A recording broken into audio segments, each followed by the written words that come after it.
بتحبه عشان فلوسه وعشان مركزه. السلام عليكم. في أول الفيديو طبعا بندعي لأهلنا في تركيا وسوريا، ربنا يصبرهم يا رب، والبقاء لله في ضحايا الزلزال.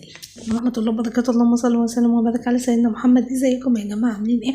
طبعا هنتكلم عن حسن حوارات ونهال الأمارات بقى اللي خلاص قربوا خلاص، وكاتب الكتاب قرب، ربنا يفرحهم يا رب. هيبقى فرحهم بقى طبعا في الشتاء، فطبعا احلى فرح. يقولوا دايما اللي في الشتاء ده بيبقى الجو حلو ومش حر ولا حاجه، ربنا يفرحهم ان شاء الله. بس التعليقات بقى اللي هي بتبقى برضو لسه مش كويسه، يعني واحده جات لي في التعليق وقالت لي على قناتي، وقالت لي ده هي اتجوزته عشان طمعانه في فلوسه، وان هو كمان لسه صغير، وان هو يوتيوبر وعنده فلوس كتير من اليوتيوب وكده. ولكن خلينا نقول ان احنا هنشوف حياه نهال. يعني احنا هنبدا زي هنتكلم عادي اهو يا جماعه.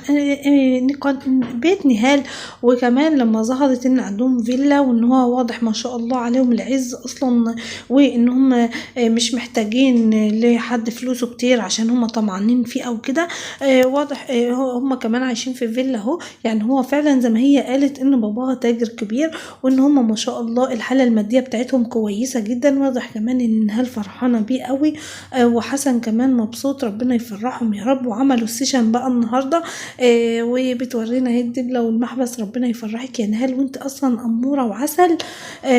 ولا كمان يعني سبحان الله النصيب، الله ما شاء الله، اللهم بارك. ربنا يرزق يا رب كل السناجل كده بحاجة حلوة كده. وهو حسن محترم ومؤدب ومش بيحب يتسلى ببنات الناس، وعلى طول بيدخل دغري وبيرتبط، سواء ارتبط قبل كده حصلش نصيب خلاص ولا بيجيبه. احلى حاجة في العيلة دي يا جماعة انه محبش يجيبه في حاجة، ولا حتى الموضوع بتاع ابو زياد ساعة ما حصل مشاكل وكده.